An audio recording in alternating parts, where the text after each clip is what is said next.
Bonjour, je m'appelle Julie Sorba, je suis enseignante-chercheuse au laboratoire Lidilem, le laboratoire de linguistique didactique des langues étrangères et maternelles, et je vous accueille aujourd'hui à la bibliothèque universitaire Joseph Fourier sur le campus de l'Université Grenoble-Alpes pour vous parler d'un projet dans lequel nous a accompagné Floralis. Ce projet de valorisation se nomme Certiredac et il a commencé en 2013 et nous sommes partis, ma collègue Françoise Bock et moi-même, d'un diagnostic qui était que les étudiants avaient de plus en plus de mal à maîtriser les compétences rédactionnelles qui sont attendues par les employeurs quand on est titulaire d'un diplôme de l'enseignement supérieur français. Pour ce faire, nous avons réfléchi à la création d'un certificat en compétences rédactionnelles et nous avons eu besoin de faire appel à Floralis parce qu'il était important de valoriser cette invention que nous avions créée au sein du laboratoire. L'apport de Floralis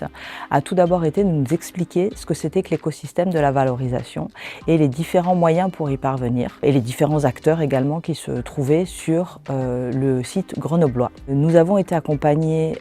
par un chargé d'affaires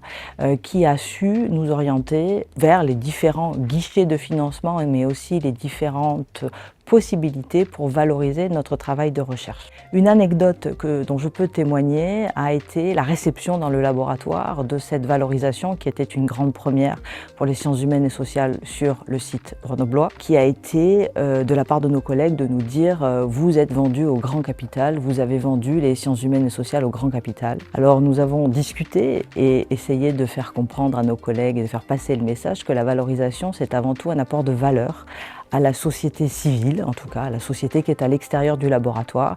Et nous continuons à porter cette idée, ma collègue et moi-même.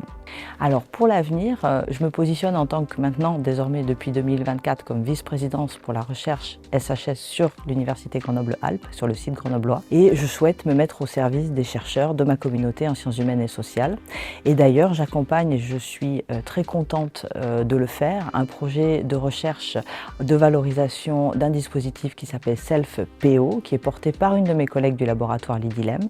et qui aujourd'hui doit recevoir la réponse, on l'espère favorable, pour son développement futur. Donc pour conclure, j'espère que cette entreprise de valorisation des SHS, cette ouverture des SHS vers la société, accompagnée par les acteurs du site grenoblois, pourra continuer et prendre de l'ampleur.